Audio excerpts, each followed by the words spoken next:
کرا دیا. انسان اس پہ روئے یا اس پہ ہنسے. ایک بھی روایت نہیں ہے کہ یہ بھائی باتھ روم نہیں جاتے تھے, یہ واش روم ان کو حاجت ہی نہیں ہے. پیغمبر کو کبھی انہوں نے ادعا کیا, کبھی کسی سن لیں بھائی بہن, سن لیں ایک منٹ بہن. میں دیکھیں فضول باتوں میں بحث نہیں کرتا. فزیکلی پیشاب کو کسی نہیں دیکھا, کیونکہ ہر جگہ وہ پیشاب کرے, وہ زمین کو حکم ہے کہ وہ نکل لے, لیکن وہ کرتے تھے یہ. لیکن اس کا مطلب یہ نہیں کہ او چپ کرو ایک منٹ ان کا. او بھائی او بہن چپ کرو. السلام علیکم بہن, حکم کریں. السلام علیکم. علیکم السلام ورحمۃ اللہ. حکم کریں بہن, کہاں سے کال کیا آپ نے؟ جی بھائی, my self Maria الوی, I am from Pakistan, فیصلہ آباد. جی سسٹر, حکم کریں, کیا حکم ہے آپ کا؟ جی آئی تھی اور کوئی پتہ ٹیکنیکل ایشو تھا جس کی وجہ سے بات ہو پائی, جیسے آپ کال اوپن ہو گئی. Sorry for that. جی لاسٹ ٹائم میں نے آ کے یا ذوالجلال والاکرام مدا, اور اس پر بہت سے لوگوں نے آپ سے کچھ سوالات کیے تھے. آپ نے یہ کہا یا ذوالجلال والاکرام مدد کہنا, پہلے آپ نے کہہ دیا کہ ٹھیک ہے جائز ہے کہہ سکتے ہیں, بعد میں آپ نے کہا کہ یہ نہیں کرنا چاہیے, یہ کفر ہے یا حرام ہے, آپ نے ایسا کچھ موقع دیا تھا. تو جناب آپ نے جو زیارت پڑھی تھی, میرا صرف سوال یہ آپ سے, آپ نے جو زیارت پڑھی تھی جس میں آپ نے کہا تھا کہ ائمہ کے اور بہت سے القابات ہیں جن سے ہم ائمہ کو پکار سکتے ہیں, تو جو زیارت آپ نے پڑھی تھی مولا کی, مولا امیر المومنین کی زیارت متعلقہ امیر المومنین کتاب مفاتیح الجنان سے, اس کا ایک جملہ آگے والا جو آپ نے نہیں پڑھا, مس کر دیا, یہ اب پتہ نہیں آپ نے ایسا کیوں کیا, لیکن جناب وہ جملہ تھا پیج نمبر 676 پہ. وہ جملہ تھا عبدو کا وابن عبدی کا, عبد کی ضد معبود ہوتی ہے, اور یہاں پہ مولا علی کی معبودیت اور ہماری عبدیت ثابت ہو رہی ہے. تو آپ نے ایسا کیسے کہا کہ یہ کہنا جائز نہیں ہے یا مولا کو ذوالجلال نہیں کہنا چاہیے؟ تو اب سن لیں اچھی طرح سے, دیکھیں آپ کسی بھی شخص کی اگر احترام کرتے ہیں اس کو صاحب جلالت کہہ سکتے ہیں, ٹھیک ہے. یہ بہت عام اصطلاح ہے کہ لوگ ایک شخص جس کا احترام کرنا چاہتے ہیں اس کو جلالت مآب کہتے ہیں. عرب زبان میں بھی یہ بہت عام ہے, اصحاب الجلالہ کہتے ہیں. یا میں جب کہیں جاتا ہوں عرب مجھے میری عزت کرنا چاہتے ہیں, شیخنا الجلیل, صاحب جلالت ہمارے شیخ آ گئے.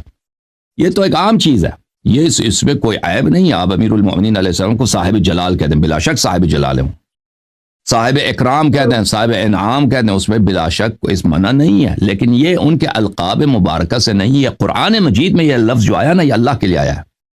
وَيَبْقَى رَبُّ وَجْهِكَ ذِي الْجَلَالِ وَالْإِكْرَامِ, کہ تیرا رب ذی الجلال والاکرام ہے. عرض یہ ہے کہ آپ جیسے دیکھیں عوام کے سامنے, لوگوں کے سامنے آپ ایسے الفاظ, ایسے باتیں جو قرآن میں اللہ کے لیے استعمال ہوئی ہیں, جب آپ ائمہ علیہ السلام کے لیے استعمال کریں گے تو لوگ کیا کہیں گے؟ لوگ کہیں گے کہ بھئی یہ شیعہ مشرک ہیں.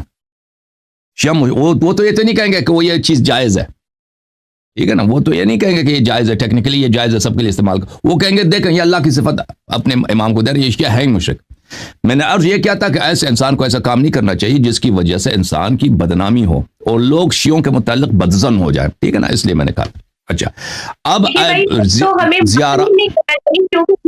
ماتم کے لحاظ سے بھی ہم پہ یہی فتویٰ لگایا جاتا ہے کہ شیعہ کافر ہے اور یہ کفر کر رہے ہیں, پھر تو ماتم بھی نہیں کرنا چاہیے, اور اس پر ہم دلائل پیش کرتے. ایک دلیل میں اور دینا چاہوں گی, میں آپ کو کاٹ لوں.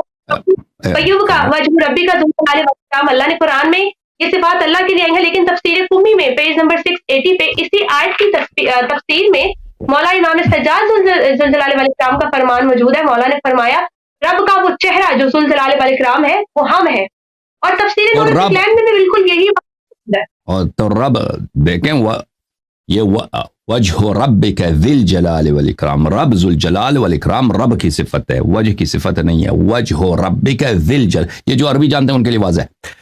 عرض یہ ہے آپ قبول نہ کریں, آپ کہہ دیں کہ میں ذوالجلال والاکرام کہنا چاہتی ہوں, میں آپ کو نہیں روک سکتی, آپ جو مرضی کریں. میں نے کوئی شرعی لحاظ سے یہ معنی بھی غلط نہیں ہے, میں نہیں کہتا ہے غلط ہے. میں نے عرض کیا کہ اگر آپ یہ کہیں تو اس سے تشیع کی لوگ یہی سمجھیں گے کہ آپ کیا ہیں, آپ جو ہیں مشرک ہیں.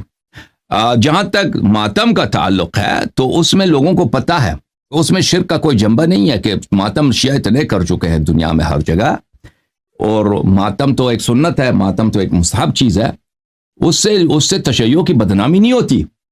میں بہت سارے لوگ مثلا دنیا میں کہتے ہیں کہ آپ زنجیر زنی کرتے ہیں, اس سے تشیع کی بدنامی ہوتی ہے. میں نے ہمیشہ یہ کہا کہ صرف تشیع کی بدنامی نہیں ہوتی, تو دونوں میں قیاس آپ کی غلط ہے. اب وہاں آپ نے کہا کہ زیارت میں عبد کا وابن عبدک, کہ میں آپ کا عبد ہوں. تو دیکھیں عبد میں عربی زبان میں عبد میں اور عابد میں فرق ہے. عبد بولتے ہیں بندے کو, یعنی غلام کو. غلام یعنی مملوک کو. میں مملوک ہوں, پیغمبر کا بھی مملوک ہوں, اللہ کے بھی مملوک ہوں, میں ملکیت ہوں ان کا, ٹھیک ہے نا. میں عبد ہوں. کس طرح سے عبد ہوں کہ رسول اللہ صلی اللہ علیہ وسلم جو حکم دیں, امیر المومنین علیہ السلام جو حکم دیں, میں ان کا غلام نوکر ہوں. جو حکم دے مجھ پہ اس کا اجرا کرنا واجب ہے. یہ اس لحاظ سے عبد کہلاتا ہے. یہ اس معنوں میں نہیں ہے کہ میں آپ کا کیا ہوں, میں آپ کا عابد ہوں, میں آپ کی عبادت کرتا ہوں. جب ہم اللہ تعالیٰ کی عبادت کرتے ہیں, یہ اللہ تعالیٰ یہ اللہ کے لیے یہ عابد ہے. عبد اور عابد میں یہ فرق ہے کہ میں اللہ کا عابد ہوں, اللہ میرا معبود ہے. میں نبی کا عابد نہیں ہوں, اور نبی صلی اللہ علیہ وسلم میرے معبود نہیں ہے. اسی طرح امیر المومنین علیہ السلام, اگر کوئی کسی کا یہ عقیدہ, وہ نصیری کافر ہے, نجس ہے, ٹھیک ہے نا. تو بالکل جماعت عمریہ بھی اس بات کو ان کے علماء اچھی طرح سے سمجھتے ہیں کہ اگر کوئی شخص کہہ دے کہ میں نبی صلی اللہ علیہ وسلم کا عابد ہوں, اس کا معنی بہت مختلف ہے اس سے کہ میں اللہ کا عبد ہوں. ہم اللہ کے عبد ہیں, ہم اللہ کی عبادت بھی کرتے ہیں. ہم نبی صلی اللہ علیہ وسلم کے عبد ہیں, یعنی ان کے غلام, ان کے نوکر ہیں, ان کے فرمان بردار ہیں. نہیں کہ ہم ان کی عبادت کرتے ہیں, نہیں, اس کا مطلب یہ نہیں کہ وہ ہمارے معبود ہیں. تو یہ بات جو آپ نے کہی نا کہ امیر المومنین علیہ السلام ہمارے معبود ہیں, یہ سراسر کفر, شرک. اور امیر المومنین علیہ السلام ایسے شخص کا جو بھی شخص اس طرح کا عقیدہ رکھے اہل بیت علیہ السلام کے اس پہ لعنت ہے. مزید کچھ کہنا چاہتے ہیں؟ لیکن میرا آج کا یہ ٹاپک نہیں ہے, میرا سوال کچھ اور ہے. یہ تو بس اس دن جب میں نے ذوالجلال والاکرام کہا تو مدے کو ہائی لائٹ دی گئی, اس وجہ سے میں نے بات کیا. میرا آج کا یہ مدعا نہیں, اس پر پھر کبھی بات کریں گے. میرا جو آج کا ٹاپک ہے وہ یہ تھا کہ آپ نے اپنے ایک لائیو سیشن میں کہا تھا کہ جو آئمہ طہارات ہیں, آئمہ صلوات اللہ علیہ, وہ ان کو بشری حاجات ہوتی تھی اور وہ باتھ روم بھی جاتے تھے. پھر ایک بہن نے آپ سے سوال کیا تھا کہ کیا قرآن کو باتھ روم میں لے جایا جا سکتا ہے, اس کے حوالے سے بھی آپ نے کچھ بات کی تھی. کرنا تو مجھے صرف سوال ہی ہے, لیکن اس سے پہلے آپ میری چند باتیں سن لیجیے, پھر اس کے بعد آپ کو جو بھی بولنا ہوگا آپ بولتے رہیے گا. جناب, آپ نے جو اس لائیو سیشن میں جو ریفرنسز پیش کیے تھے بشری حاجات کے حوالے سے آئمہ کے, آپ نے ایک کتاب دکھائی تھی, کتاب بصائر الدرجات, جو میں نے آپ کی ویڈیو دیکھی تھی, اس میں آپ نے روایت دکھائی تھی اس کتاب میں سے, جو اس کا راوی تھا احمد بن محمد بن سیار تھا, ٹھیک ہے, یہی راوی تھا. جو کتاب رجال النجاشی ہے, مطبوعہ بیروت اور پیج نمبر 78, اس پہ اس راوی کو محمد بن سیار کو ضعیف الحدیث اور فاسد المذہب کہا گیا. 2 طرح کی جرح اس پہ کی گئی ہے. پھر آپ نے دوسری روایت ایک کتاب سے دکھائی تھی, تفسیر عیاشی سے, اس میں لکھا تھا ان احمد بن خالد, اس راوی کا نام تھا, لیکن آگے کسی معصوم کا نام نہیں تھا کہ کس معصوم سے روایت کی جا رہی ہے, کالا امیر المومنین یا کالا امام علی, کالا امام صادق, کچھ بھی ایسا نہیں تھا, ٹھیک ہے. تیسری روایت جو آپ نے پیش کی تھی ملا یحزرہ الفقیہ سے, احمد بن محمد بن سعید الکوفی کا نام اس میں موجود تھا, اور اس راوی کے بارے میں کتاب المعین المعجم الرجال الحدیث میں پیج نمبر 65 پر اس کے بارے میں لکھا گیا, کانا کوفی زیدی, محمد بن سعید الکوفی مذہبی طور پر زیدی تھا. اور آپ اکثر کہتے ہیں کہ آپ زیدیہ کی حدیث آپ پر حجت نہیں ہے. اگر آپ رجال 6 کے صدوق پڑھیں تو اربع کی راویوں میں جرح موجود ہے باقاعدہ, ٹھیک ہے. اس کے علاوہ آپ نے نوادر علی بن اسبات سے روایت پیش کی تھی, اس میں علی بن القاسم راوی موجود تھا, اگین وہی.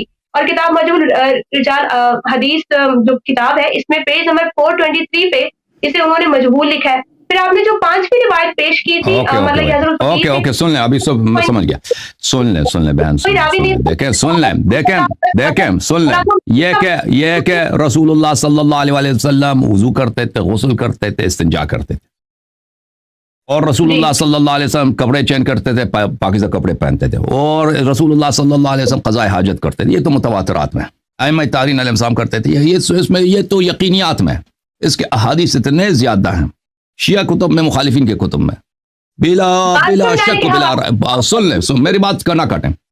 دیکھیں نا, یہ ایک جاہلانہ بات, ایک احمقانہ بات, کہ اس پہ انسان نہیں جانتا کہ اس بات کو جو احمق ذاکرین نے مشہور کرا دیا, انسان اس پہ روئے یا اس پہ ہنسے.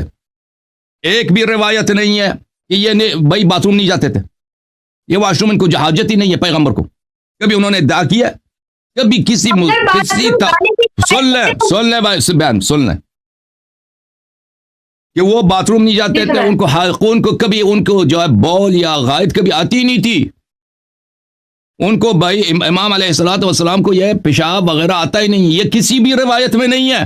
اس کے برعکس روایات میں بہت ہے کہ ان کو جانے کی ضرورت ہوتی تھی, وہ جاتے تھے اور یہ کھانا کھاتے تھے, وہ سوتے تھے, یہ سب. ایک منٹ بہن, میں دیکھیں فضول باتوں میں بحث نہیں کرتا, اس کے روایات بہت زیادہ ہیں, بہت زیادہ ہیں. اوکے, تو آپ ایسے ہیں نا, آپ ایسے ہیں کہ آپ آئے سورج کے سامنے, سورج کے سامنے کہتے ہیں سورج نہیں ہے, سورج نہیں, سورج نہیں ہے, یہ سورج ہے بھائی سامنے. آپ مہربانی کریں, اور آپ کو میں آپ کو کیا کہوں, آپ کو پاس تو یہ نہیں ہے. ذاکرین سے کہتا ہوں, جو ذاکرین نے ان کو سکھایا, آپ مرد بنے ایک دلیل لے کر کہ میں اطہار علیہ السلام نے کبھی ادعا کیا ہو کہ ان کو واش روم جانے کی حاجت نہیں ہو. یہ کیا بکواس شروع کیا ان لوگوں نے. ائمہ اطہار علیہ السلام استنجا کرنے کی حاجت نہیں ہے ان کو. آپ ذاکرین کا کہہ رہے ہیں وہ مرد بنے ایک حدیث لے کے باتھ روم نہیں جاتے تھے. اب میں آپ سے کہوں گی بھائی آپ مرد بنے ایک حدیث دکھائی کہ باتھ روم جاتے تھے, بات ختم. یہ متواتر ہے. ائمہ طاہرین علیہ السلام کی قضاء حاجت کرتے تھے, رسول اللہ صلی اللہ علیہ وسلم کرتے تھے. یہ متواترات میں اس کے روایات بہت زیادہ ہیں, بے نہایت زیادہ. میں نے اسی سیشن میں 4 5 6 حدیث دکھائی تھی, اس کے علاوہ بھی بہت زیادہ ہیں. کتاب طہارت میں اجازت سن لیں بہن, سن لیں, اس کے روایات متواتر ہیں, بہت زیادہ ہے, بہت زیادہ ہے. ٹھیک ہے نا. آپ کہتے ہیں کہ راوی ضعیف ہے, تو بات سن لیں, میں زیدیوں کے کتابوں کو حجت نہیں سمجھتا.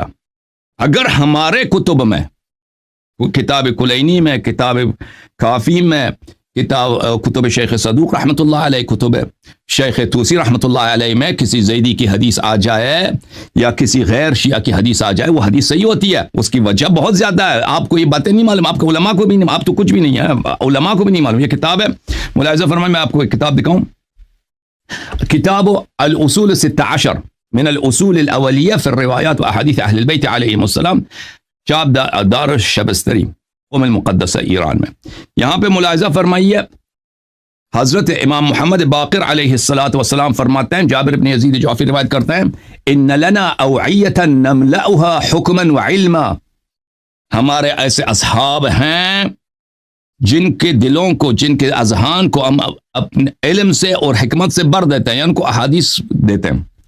ولیست لها باہل, اور یہ ہمارے احادیث کے اہل نہیں ہیں, یا تو مثلا عمری ہے, یا تو شکاکوں میں سے ہیں, یا مثلا فاسد العقیدہ ہے, لیکن ہم ان کو احادیث دیتے ہیں. فإنما نملأها لتنقل إلى شيعتنا, ہم اس لیے ان کو احادیث سے بھر دیتے ہیں, ان کو احادیث سکھا دیتے ہیں. کیوں؟ ہمیں پتہ ہے کہ یہ لوگ ہمارے احادیث کو نقل کریں گے, یہ لوگ کتاب لکھیں گے کہ امام جعفر صادق علیہ السلام کے اس مسئلے پہ یہ احادیث ہیں, امام باقر علیہ السلام کے اس مسئلے پہ یہ احادیث ہیں, اور یہ کتابیں ہمارے شیعوں کو پہنچ جائیں گی. فانظروا الى ما في الاوعیہ فخذوها, ان ظرفوں میں دیکھ لو کہ ان ظرفوں کو جن ہم نے حدیث میں سے بھرا ہے اس میں کیا ہے, اس کو تم لے لو ہمارے احادیث کا. ثم صفوها من القدورہ, اور اس ان کتب میں اگر اس کے اپنے کچھ اقوال ہیں, اپنے کچھ رائے ہے, اس کو چھوڑ دو. ان کی جو قدورت ہے اس کو چھوڑ دو, ہمارے اقوال کو ان کتب سے لے لو. تاخذونها بيضاء نقیۃ صافیہ, ہمارے احادیث تمہیں انہی فاسد عقیدہ ربات سے, جن کو تم ضعیف کہتے ہو, انہی فاسد بیضاء سفید نقیہ پاک ملیں گی. وَإِيَّاكُمْ وَالْأَوْعِيَّةِ فَإِنَّهَا وِعَاءُ سُوءٍ فَتَنْكَبُوهَا, اور لیکن ان راویوں سے بچو, راوی کے روایت کو لے لو اور ان روات سے بچو, روات سے بچو اور روات سے برحذر رہو. خود مثلا راوی مثلا زیدی ہے, خود راوی شکاک میں سے ہے, خود راوی غیر شیعہ ہے, ان کی حدیث کو لے لو کیونکہ انہوں نے اہل بیت علیہ السلام سے نقل کیا, لیکن ان کے اپنے آراء اقوال سے ان سے برحذر رہو. لہٰذا ہمارے جو علماء تھے, وہ شیخ صدوق بیوقوف نہیں تھا, وہ پاگل نہیں تھا, اس کی عمر گزری احادیث, اس کے باپ کا عمر بھی گزری احادیث میں. جس شہر میں پلا بڑا ہے وہاں پہ احادیث, بچے اس زمانے میں احادیث حفظ کرتے تھے, بچے جو ہے ہزاروں ہزار حدیث حفظ کرتے تھے. قم میں شیخ صدوق رحمۃ اللہ علیہ کے زمانے میں, وہ امام زمانہ علیہ السلام کی دعا سے دنیا میں آیا ہے. مرحوم کلینی پاگل نہیں تھے, بیوقوف نہیں تھے کہ انہوں نے اس مقدمے میں لکھا کہ میں ایک ایسا کتاب لکھوں گا کہ جو شیعوں کی اصول اور فروع کے لیے کافی ہو، پھر اس میں احادیث لائیں بھائی، ہر طرح کی حدیث ڈال دیں، کسی کو پتہ بھی نہیں چلے کہ کون سی حدیث صحیح ہے کون سی غلط ہے، ٹھیک ہے نا، اور اس میں وعدہ دے دیں کہ میں صحیح حدیث لے کے آتا ہوں، پھر وہ خود بھول جائیں، غلط احادیث میں داخل کریں۔ اس لیے ان کے پاس معیار جو اہل بیت علیہ السلام کی جانب سے ہے، معیار وہ اور ہے، جماعت عمریہ کے معیار اور ہے، جماعت عمریہ کے معیار نقل احادیث میں اور ہے، ہمارے ہاں احادیث اور ہیں۔ ہمارے ہاں کیا ہیں کہ جو کتب اصحاب ائمہ علیہ السلام نے لکھے، وہ اصحاب اگرچہ وہ فاسد العقیدہ کیوں نہ ہوں، وہ اصحاب اگرچہ کیوں غلط عقائد کا حامل کیوں نہ ہو، یا علم بھی کم نہ ہو، کوئی بات نہیں، ہمیں ان کے رائے سے کام نہیں۔ انہوں نے امام علیہ السلام کو قول لکھا ہے، صدوق کو پتا تھا اس زمانے میں یہ بہن کا کام ہی تھا حدیث پڑھنا، کلینی کو بخوبی پتا تھا، ان کا کام ہی تھا حدیث میں اپنی عمر گزارنا۔ اصحاب ائمہ علیہ السلام اس زمانے میں زندہ تھے، صدوق کے کلینی کے مشائخ میں اور صدوق کے والد کے مشائخ میں اصحاب ائمہ علیہ السلام بے بکثرت تھے، اور نواب اربعہ شیخ کلینی رحمۃ اللہ علیہ کے زمانے میں زندہ تھے، تو وہ ان کا کام ہی یہی، ان کو بخوبی پتہ ہے کہ کون سے کتب، کون سے مصنفین یہ ثقات ہیں، ان کی کتاب صحیح ہے، ان کے عقیدے سے میں کام ہی نہیں، ان کا اس کا راوی کا عقیدہ کیا ہے، ٹھیک ہے نا، یا راوی ضعیف ہے، اس کا علم کم ہے، کچھ بھی اس سے فرق ہی نہیں پڑتا۔ اگر انہوں نے اعتماد کیا ہے، انہوں نے شیعوں کے عمل کے لیے حدیث نقل کی ہے، تو وہ حدیث ہمارے سر آنکھوں پر وہ حجت ہے، اور یہ حدیث کم بھی نہیں ہے ائمہ طاہرین علیہ السلام کی، کہ ائمہ طاہرین علیہ السلام یہ تو متواترات میں سے کہ وہ غسل کرتے تھے کہ الا ماشاء اللہ کتاب ہے۔ ابھی آپ نے خود کہا کہ میں نے کتاب ملا اظہر الفقی سے نقل کیا، ملا اظہر الفقی کے اس مقدمے میں صدوق رحمۃ اللہ علیہ کہتے ہیں کہ اس کے سب احادیث حجت ہیں، اللہ اور میرے درمیان یہ سب احادیث حجت ہیں، اور میں ان کے اسانید نقل نہیں کرتا، اس لیے کہ کتاب بہت موٹی ہو جائے گی۔ وہ جب خود کہتا ہے، اور کتاب کلینی اس سے تو زیادہ اصح ہے، تو لذا یہ اعتقاد رکھنا ائمہ طاہرین علیہ الصلوۃ والسلام، سن لیں، وہ ائمہ طاہرین علیہ الصلوۃ والسلام ان کو وہ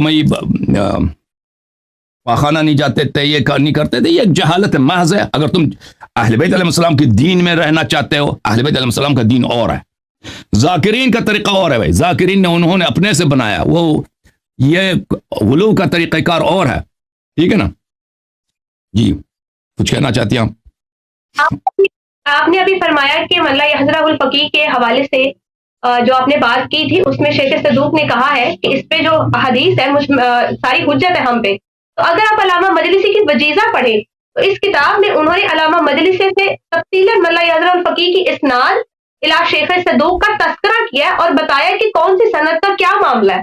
آپ نے کہا کہ حضرت شیخ صدوق نے امام کا زمانہ پایا ہے، تو انہوں نے اپنی نظروں سے کوئی ایسا واقعہ دیکھا ہو، ائمہ اہل بیت کو نعوذ باللہ باتھ روم جاتے دیکھا ہو، تو انہوں نے ایسا واقعہ کوئی کتاب میں لکھا ہو تو آپ وہ واقعہ دکھا دیجیے کہ میں نے ایسے امام کو جاتے ہوئے دیکھا ہے۔ جناب آپ جو بات کریں کہ قرآن کی آیت پہ فٹ نہیں بیٹھ رہی، اللہ قرآن میں فرماتا ہے بسم اللہ الرحمن الرحیم، انما یرید اللہ لیذھب عنکم الرجس اہل البیت ویطہرکم تطہیرا۔ اللہ کہتے ہیں میں نے نجاست کو اہل بیت سے دور کر دیا، اور جب اللہ انما کہہ رہے تو اللہ کی نثار باندھ رہا ہے، ٹھیک ہے، اس میں یہ نہیں ہے کہ اس نجاست سے دور کیا اور اس سے نہیں کیا، اگر تو نجاستیں الگ الگ ہے، اس میں کسی اور نجاست کی بات ہو رہی ہے تو پھر آپ اس نجاست کا بتائیے کہ وہ کون سی ہے جو دور ہو گئی اور وہ کون سی ہے جو دور نہیں ہوئی، اللہ نے یہاں کھول کے کیوں بیان نہیں کیا؟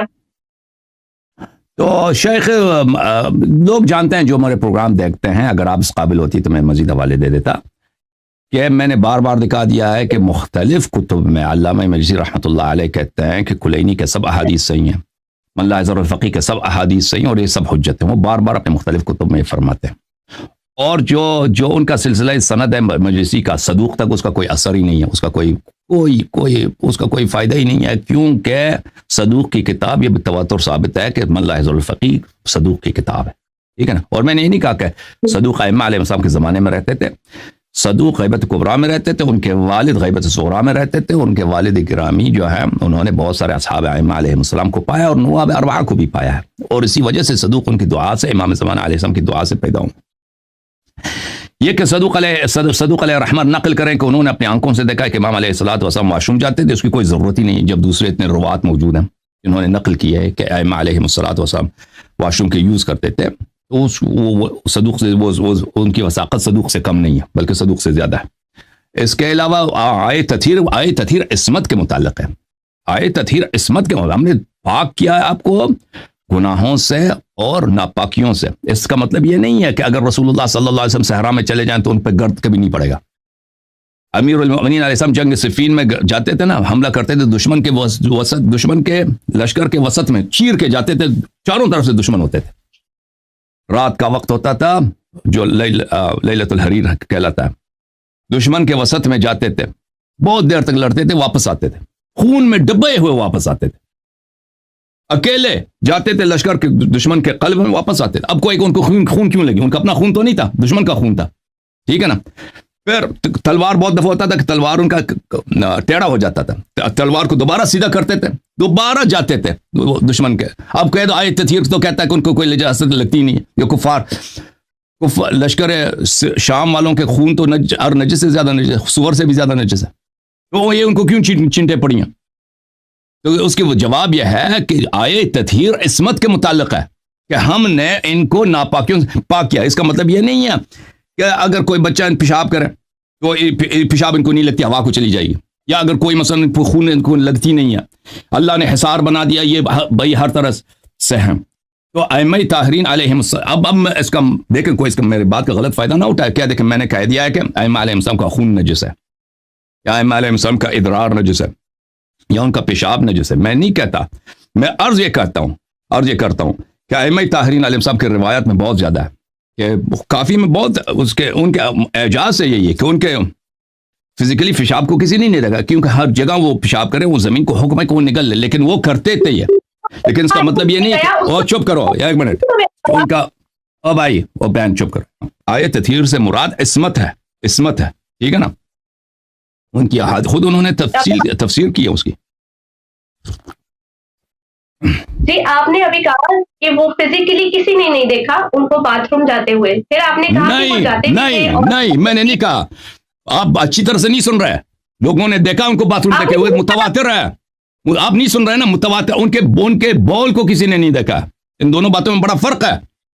ائمہ طاہرین علیہم الصلوۃ، بھائی ان کے پیشاب زمین کو حکم ہے کہ ان کے پیشاب کو نگل لیں، ان کے مدفوعات کو نگل لیں، لیکن وہ باتھ روم جاتے تھے، لوگوں نے دیکھا۔ یہ متواترات مارس کرو، متواترات میں امام نے خود کہیں کہا ہے کہ آج میں باتھ روم گیا تھا اور زمین نے نگل لیا ہے، اور اس طرح کی، جی ہاں، اس کا پورا باب ہے۔ آپ ایسے آگے مناظرہ کرنے کے لیے چلیں، آپ چلی جائیں، میں آپ کو حدیث دکھا دیتا ہوں۔ خدا حافظ آپ کا، خدا حافظ۔ جو حال سے میرے ایک منٹ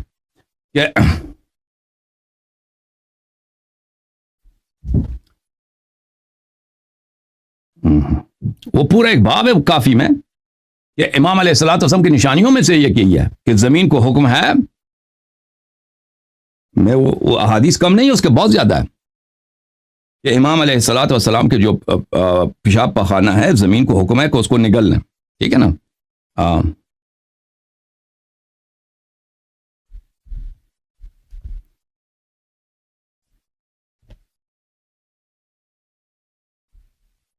یہ دیکھیں ائمہ علیہ السلام کی شان یہ رہے، یہ لوگوں کو کیوں لوگ تکفیر نہ کریں، شیعوں کو کیوں تکفیر نہ کریں، جب ان کی یہ آتے ہیں بھائی امیر المومنین علیہ السلام کو اللہ بناتے ہیں، ذوالجلال والاکرام، لوگ تو یہی کہیں گے کہ بھائی آپ مشرک ہیں، ٹھیک ہے نا۔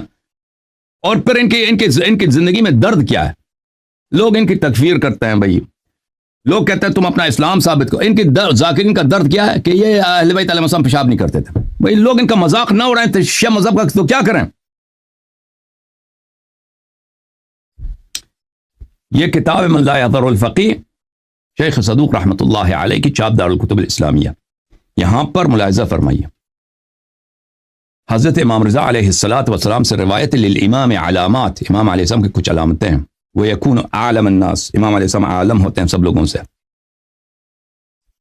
واحکم الناس واتقى الناس، سب لوگوں سے زیادہ بہترین فیصلے سنانے والے، سب لوگوں سے زیادہ باتقوا، سب لوگوں سے زیادہ حلیم، سب لوگوں سے زیادہ شجاع، سب لوگوں سے زیادہ عابد، سب لوگوں سے زیادہ سخی، اور اس طرح بتاتے بلے ولا يحتلم، امام علیہ السلام کو احتلام نہیں ہوتی ہے، جنابت اور احتلام، اور آپ جانتے ہیں نا الفاظ کے معنی، احتلام اور ہوتا ہے، جنابت اور ہوتا ہے۔ احتلام یہ ہے کہ انسان کو خواب کی حالت میں جنابت ہو جائے، وہ امام کو نہیں ہوتا، ولا يرى له بول ولا غائط. امام علیہ الصلوۃ والسلام کی بول اور غائط، پیشاب اور بڑا پخانہ، یہ کوئی نہیں دیکھتا، کسی کو نظر نہیں آتا. کیوں نظر نہیں آتا؟ لأن اللہ عز وجل، کیونکہ اللہ تعالیٰ نے قد وکل الارض بابتلاع ما یخرج منہ، اللہ تعالیٰ نے زمین کو حکم دیا ہے کہ میرے حجت سے جو مدفوع نکلتا ہے تم اس کو اگل لو، تم اس کو بلا بولتے ہیں اگلنے کو، سوالو کرنے، زمین کو سوالو کرنے کا حکم ہے. سوالو سمجھتے ہیں نا، اگلنے کا حکم ہے. یہ اللہ تعالیٰ کی جانب سے زمین کو، یہ سری نہیں ہے. ائمہ طاہرین علیہ الصلوۃ والسلام قضاء حاجت کرتے تھے،